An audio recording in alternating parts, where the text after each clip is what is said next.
Bonjour à tous. Je vais donc faire la lecture ce matin. Nous avons 4 passages.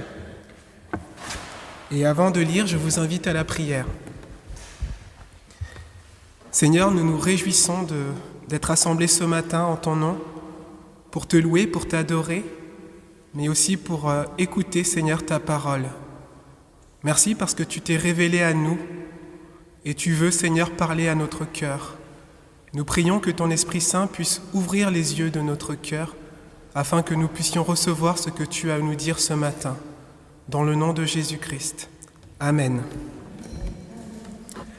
Alors les 3 textes se situent deux dans l'épître de Romains, un dans l'épître de Jean et puis dans l'évangile de Matthieu. Je commence par Romains 1, versets 16 et 17. « Car je n'ai point honte de l'Évangile.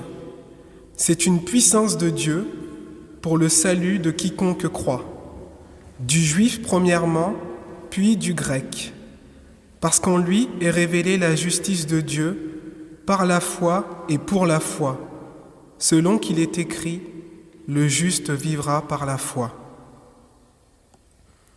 Je continue dans Romains 3, versets 27 à 31. « Où donc est le sujet de se glorifier? Il est exclu. Par quelle loi? Par la loi des œuvres? Non, mais par la loi de la foi. Car nous pensons que l'homme est justifié par la foi sans les œuvres de la loi. Ou bien Dieu est-il seulement le Dieu des Juifs? Ne l'est-il pas aussi des païens? Oui, il est aussi des païens, puisqu'il y a un seul Dieu qui justifiera par la foi les circoncis et par la foi les incirconcis. Anéantissons-nous donc la loi par la foi? Loin de là. Au contraire, nous confirmons la loi. Maintenant, je continue dans Jean, chapitre 1, dans Jean 1, versets 17 et 18. Car la loi a été donnée par Moïse. La grâce et la vérité sont venues par Jésus-Christ. Personne n'a jamais vu Dieu. Le Fils unique qui est dans le sein du Père est celui qui l'a fait connaître. Et pour finir, Matthieu 5, versets 17 à 20. Ne croyez pas que je sois venu pour abolir la loi ou les prophètes. Je suis venu non pour abolir, mais pour accomplir. Car, je vous le dis en vérité, tant que le ciel et la terre ne passeront point, il ne disparaîtra pas de la loi un seul iota ou un seul trait de lettre jusqu'à ce que tout soit arrivé. Celui donc qui supprimera l'un de ces plus petits commandements et qui enseignera aux hommes à faire de même sera appelé le plus petit dans le royaume des cieux. Mais celui qui les observera et qui enseignera à les observer, celui-là sera appelé grand dans le royaume des cieux. Car, je vous le dis, si votre justice ne surpasse celle des scribes et des pharisiens, vous n'entrerez point dans le royaume des cieux. Seigneur, ta parole est la vérité, sanctifie-nous par ta vérité. Amen.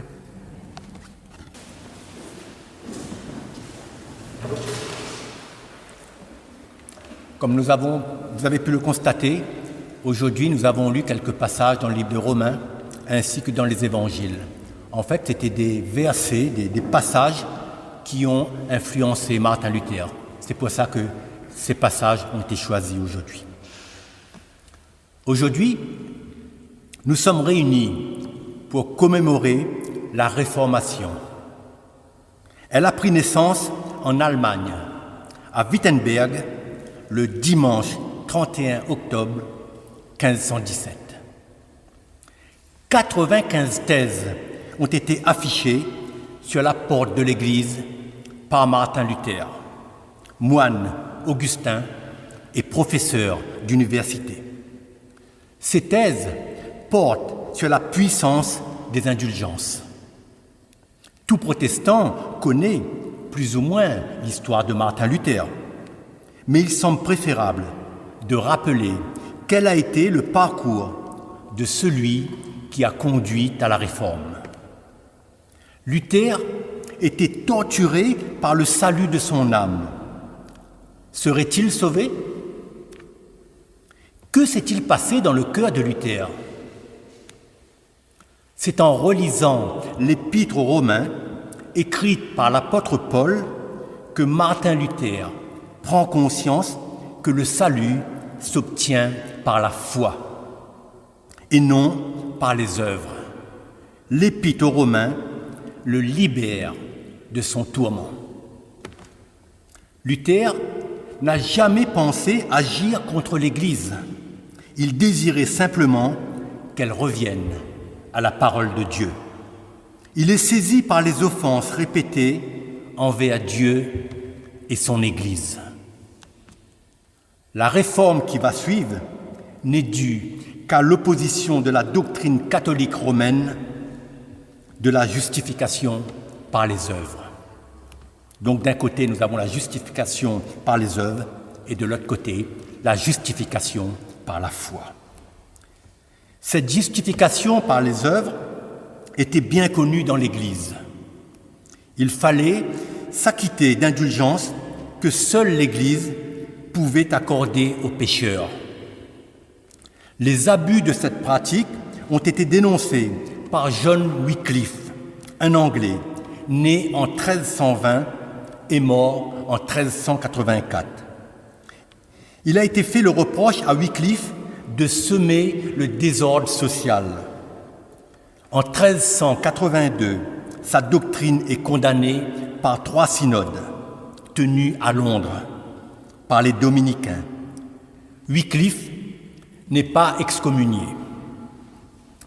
Les idées de Wycliffe ont eu un rayonnement considérable en Angleterre et hors d'Angleterre, particulièrement à Prague et dans toute l'Europe centrale, où elles inspirent Jan Hus, né en 1369, théologien et universitaire tchèque. Il traduit les évangiles en langue tchèque et prêche en tchèque. Il est excommunié le 18 juillet 1410 et brûlé vif en 1415 à Constance, suite au concile. C'est lors du même concile que Wycliffe est condamné comme hérétique. En 1428, ses ossements sont déterrés, brûlés et jetés dans la rivière Swift, dans l'ouest de l'Angleterre. La pratique des indulgences évolue. L'indulgence accordée en 1506 pour quiconque aiderait à la construction de la nouvelle basilique Saint-Pierre n'est pas pour rien dans la Réforme. En 1515, le pape Léon X renouvelle l'indulgence. En 1516-1517, le dominicain Jean Tetzel est chargé de vendre des indulgences au nom d'Albert de Hohenzollern de Brandebourg, archevêque de Mayence. Jean Tetzel était intéressé à la vente des indulgences, et ce, à hauteur de 50%, qui lui étaient accordés par la curie romaine. Il s'est montré très habile dans son domaine de compétences. Un slogan lui est attribué.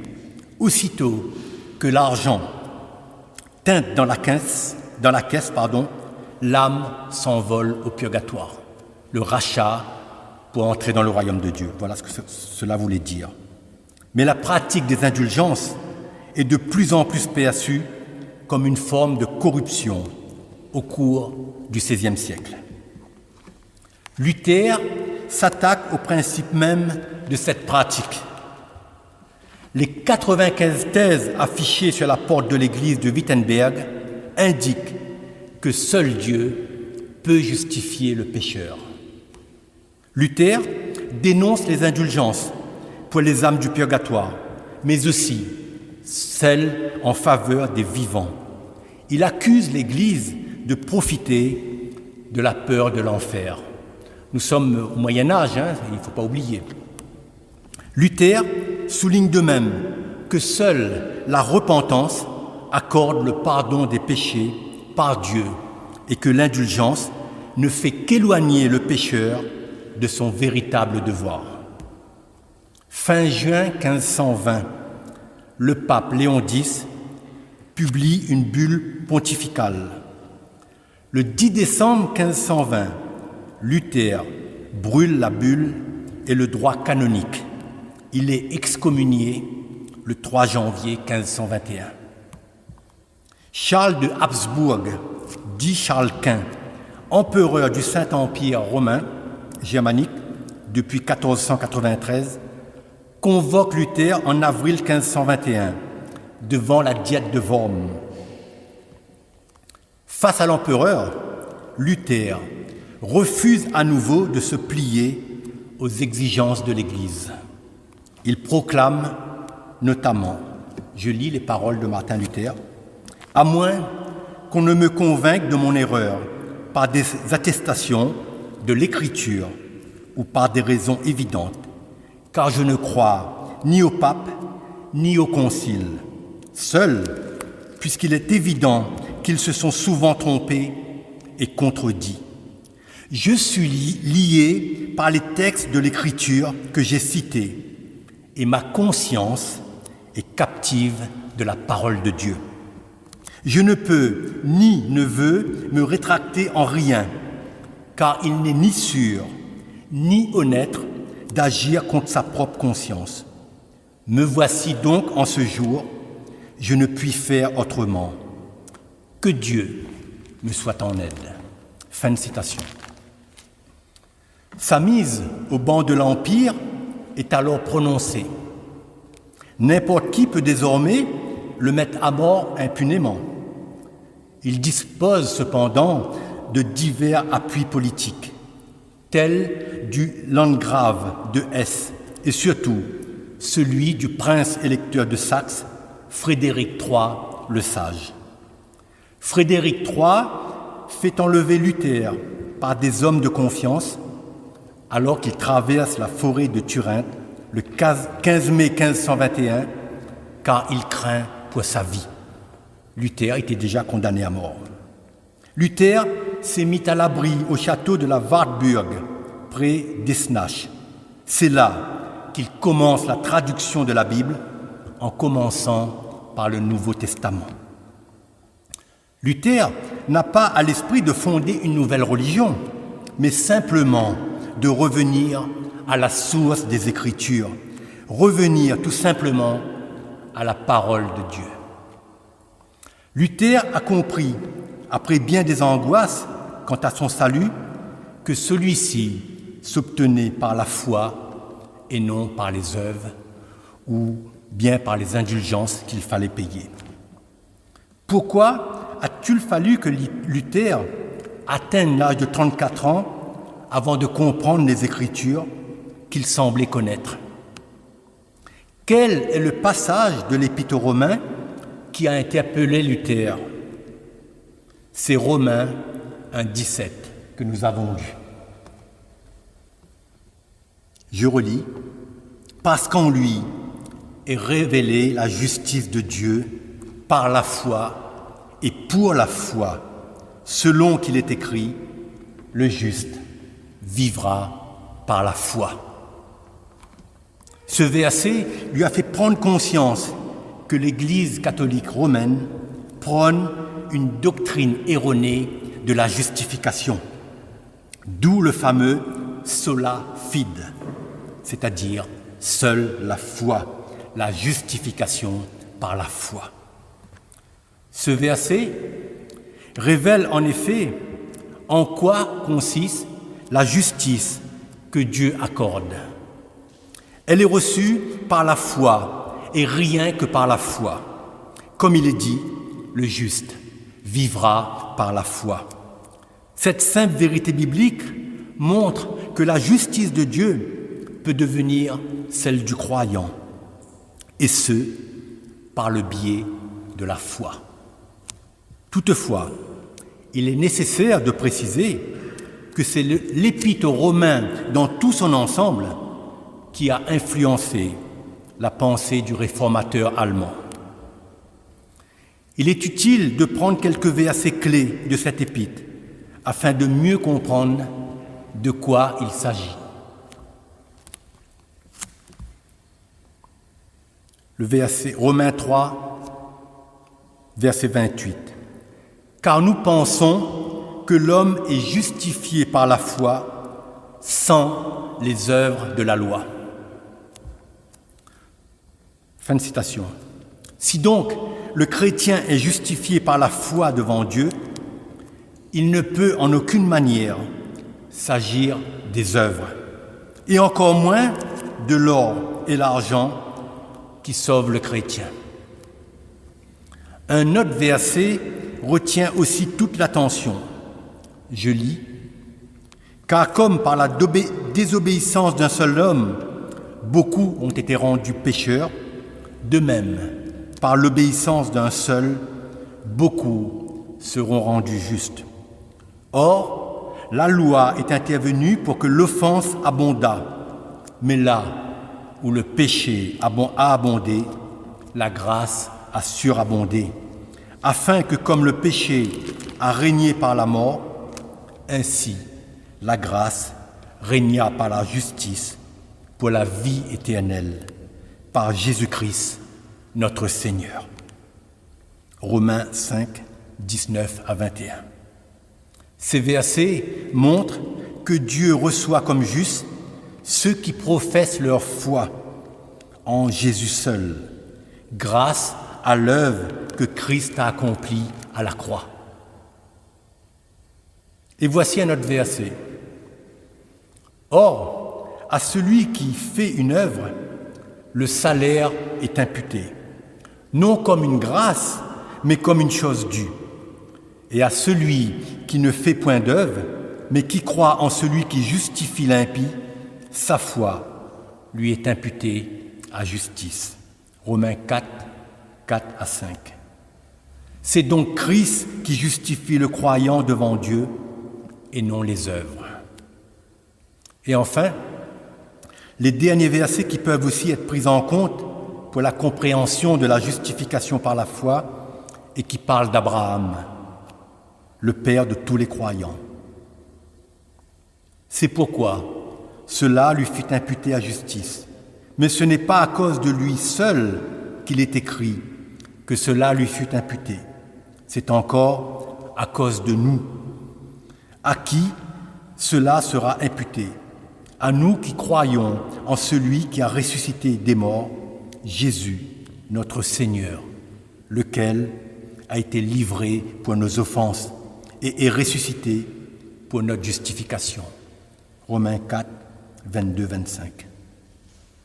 Cette justification est donc comprise de manière légale parce que Dieu accorde sa justification à ceux qui mettent leur foi en Christ. Cependant, cela ne change en aucun cas la nature corrompue de l'homme. Seul son statut change aux yeux de Dieu, puisqu'il est déclaré juste par celui-ci. Le chrétien est donc élevé à un rang où il peut, en conséquence, jouir des privilèges tels que la rédemption, l'adoption divine, la sanctification, la glorification ou encore, tout simplement, l'union avec Christ. Ce qui est clair dans la démarche de ces réformateurs, c'est la proclamation que seule la Bible est la source légitime d'autorité chrétienne. Luther ne fait pas que poser l'affirmation de la justification par la foi comme un des éléments de sa théologie. Il en fait le principe sur lequel tout repose. La justification par la foi est l'article principal de notre doctrine. Ce seul article maintient l'Église du Christ. Là où cet article est perdu, le Christ ainsi que l'Église sont perdus, nous dit Luther. Et ni la connaissance des doctrines, ni l'Esprit ne demeure. Martin Luther ajoute en disant « Il est le soleil, le jour, la lumière de l'Église ». Si Luther s'est élevé contre les indulgences, ce n'est pas seulement parce qu'une manne financière tombait dans l'escarcelle de l'Église, c'est parce que l'indulgence, dans son essence, est une remise en question du don gratuit de Dieu que l'on trouve dans l'Évangile. Pour Luther, le chrétien se définit par deux principes. Agir selon sa conscience et laisser cette conscience être éclairée par l'Évangile. La force du protestantisme repose sur la capacité de ses fidèles à exercer sa liberté de conscience et à se laisser inspirer par la parole de Dieu. Si le protestantisme est fondé sur la liberté de conscience, éclairée par l'Évangile, les institutions deviennent secondes. Il n'est pas sûr que les institutions protestantes actuelles existeront toujours. En revanche, il existera encore des hommes et des femmes qui seront bouleversés par la parole de grâce et de liberté que l'on trouve dans les évangiles. Lorsque Luther a dit « Je ne puis ni ne veux me rétracter en rien, car il n'est ni sûr ni honnête d'agir contre sa propre conscience. Que Dieu me soit en aide. » Il dit que sa conscience est captive à la parole de Dieu. Luther a fait une chose importante. Il a traduit la Bible en allemand. En cela, il a suivi ce qu'avait fait Jean Hus lorsqu'il traduisit les évangiles en tchèque. Wycliffe l'avait aussi fait en 1381. C'est toute une lignée de réformateurs qui prend conscience que le commun des mortels peut, grâce à la foi et avec l'aide du Saint-Esprit, comprendre la Bible et en tirer profit. Car partout, à cette époque, les Écritures, c'est à l'époque de la Réforme bien sûr, avant la Réforme, les Écritures étaient réservées aux ecclésiastiques et étaient écrites en latin. D'autres se lèveront à la suite de Luther, car la Réforme doit être constante. L'homme a la fâcheuse tendance de s'approprier le pouvoir, à l'usurper pour sa propre gloire, aux dépens de la souveraineté de Dieu. Comment des hommes versés dans les Écritures peuvent-ils faillir à ce point dans leur mission? Dieu est souverain et veille sur sa parole, quoi que fassent les hommes. La réforme entreprise par Luther et suivie par d'autres montre combien la réforme doit être constante. Elle ne peut sonner comme un temps fini, statique. Dieu veille sur sa parole. La question se pose dès lors de savoir ce qu'il en est de notre propre réforme à nous, pour nous aujourd'hui. Quelle doit être notre propre réforme? Lorsque Jésus vient habiter en nous, par son Saint-Esprit, nous commençons un nouveau chemin de vie, avec une vie nouvelle. Cela va changer notre regard, notre vision du monde qui va devenir conforme à la parole de Dieu. Si aujourd'hui, nous fêtons la Réforme qui nous a libérés du joug religieux, nous ne devons pas céder à un autre joug, celui du monde, qui peut nous attirer et nous éloigner loin de Dieu. Jésus nous appelle à vivre le décalogue à la lumière de sa réformation. Jésus n'appelle personne à une religion avec des rites, des contraintes purement humaines qui paralysent la vie. La réforme voulue par Dieu, c'est la liberté, car là où est l'Esprit du Seigneur, là est la liberté. C'est la communion avec Dieu, la communion fraternelle. C'est l'écoute de la parole de Dieu, sa mise en pratique.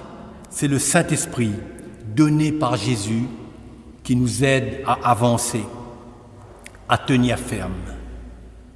Veillons à ne pas nous créer de nouveaux jougs, de nouvelles restrictions. Que Dieu soit souverain dans nos vies afin que sa joie et sa paix parfaite habitent en nous. Le privilège d'être enfant de Dieu nous conduit à nous réformer chaque jour à la lumière de sa parole, de sa vérité. Jésus dit « Moi, je suis venu afin que les brebis aient la vie et qu'elle soit dans l'abondance. » Jean 10, 10. L'Évangile révèle aussi comment Dieu est et demeure juste. Il ne déroge pas à ses caractères essentiels et reste conforme à lui-même, en ayant avec l'homme d'autres rapports que ceux d'un juge. Au lieu de condamner, il déclare juste celui qui croit.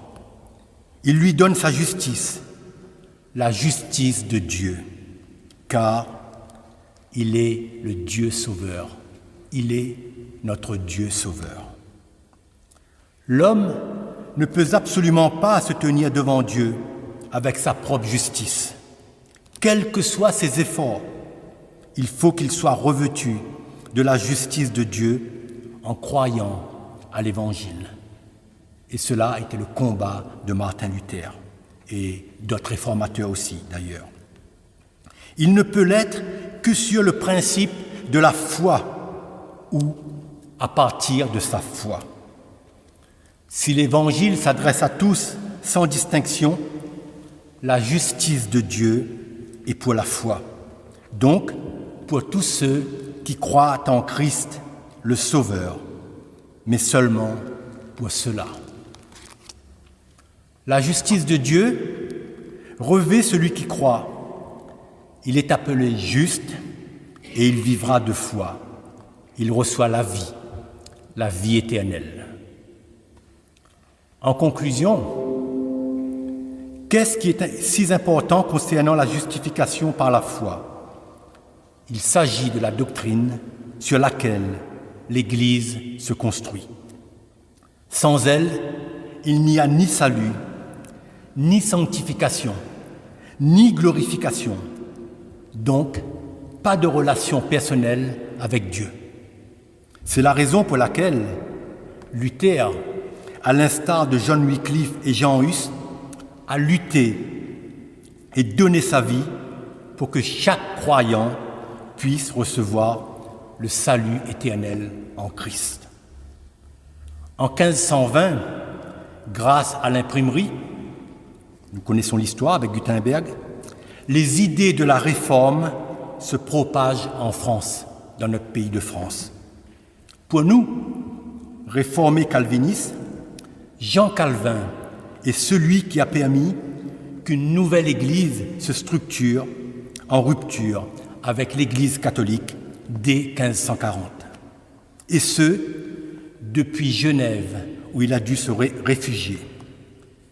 La première Église protestante est celle de Meaux. D'ailleurs, nous la baptisons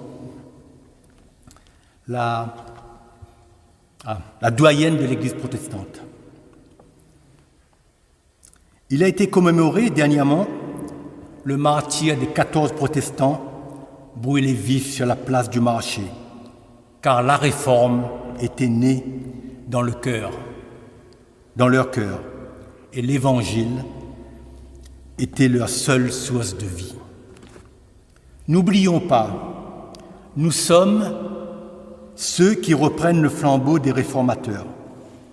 Peu importe de quelle région nous venons, de quel pays nous sommes issus, si l'Évangile de Jésus-Christ fait son chemin en nous, si nous réformons chaque jour dans le but de ressembler à Jésus, alors tous, nous sommes les bienvenus au sein de cette réforme qui se doit de rester vivante pour la gloire de Dieu,